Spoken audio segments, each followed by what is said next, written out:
In a plot twist worthy of a Hollywood blockbuster, former US President Donald Trump has suddenly developed a severe case of selective amnesia. It seems he's completely forgotten about calling Ukrainian President Volodymyr Zelensky a dictator and is now cozying up to Ukraine faster than a cat to a warm laptop. Why the change of heart, you ask? Well, it turns out Ukraine is sitting on a veritable goldmine of rare earth minerals, and Trump's eyes have turned into dollar signs faster than you can say impeachment. Let's scratch beneath the surface of this geopolitical litterbox, shall we? Ukraine, still locked in a bitter territorial tussle with Russia, is dangling its mineral wealth like a catnip-stuffed mouse in front of the US.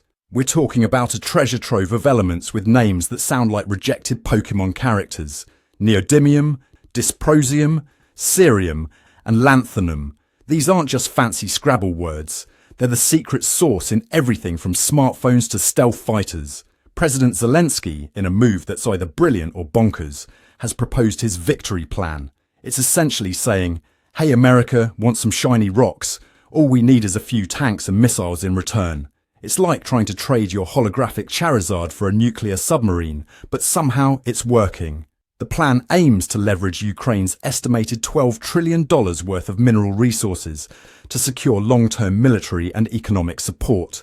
Now, here's where it gets spicier than a jalapeno cat treat. The deal on the table is that the US gets 50%, yes, half, of Ukraine's future mineral revenues. It's like Ukraine is selling half its soul to the American devil.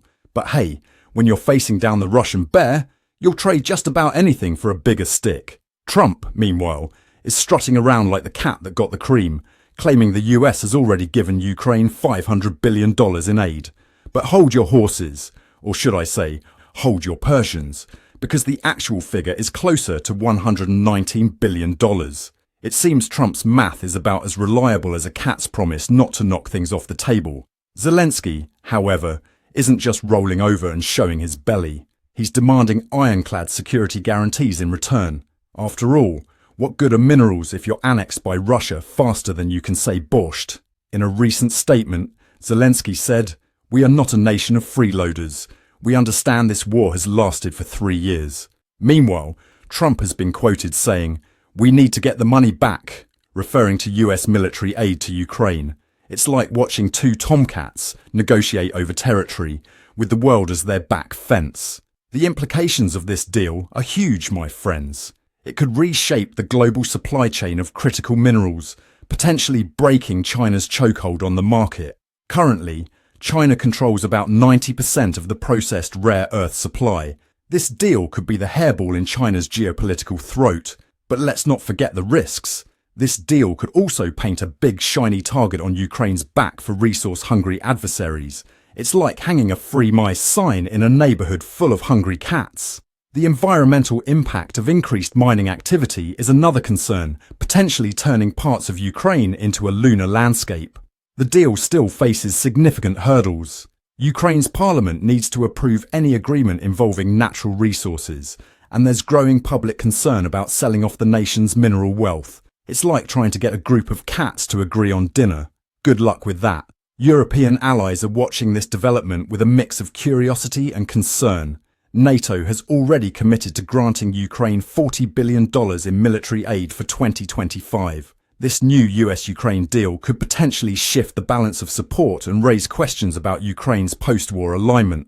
Historically, resource deals during wartime have been a mixed bag. Remember how well it worked out for the Native Americans when they traded Manhattan for some shiny beads? Spoiler alert, not great.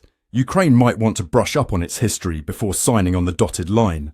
Now, you might be wondering why these elements are called rare earth when they're about as rare as cat hair on a black sweater.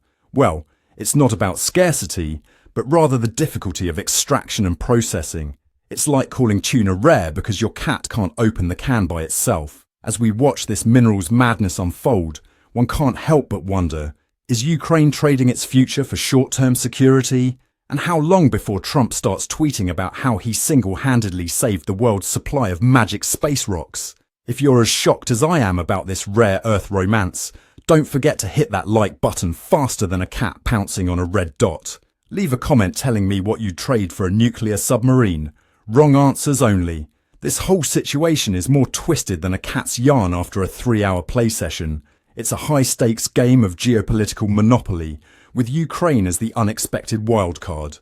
Will it pay off, or will Ukraine end up selling its birthright for a bowl of kibble? Only time will tell. In the meantime, this is Ron de Parmesan, reminding you that in the world of international politics, even the cats play four-dimensional chess. Stay curious, my friends, and remember, in the Game of Thrones, you win or you end up in the litter box. Thank you for tuning in. I'm Ron de Parmesan, and this has been another Newscat special report. Stay curious, my friends.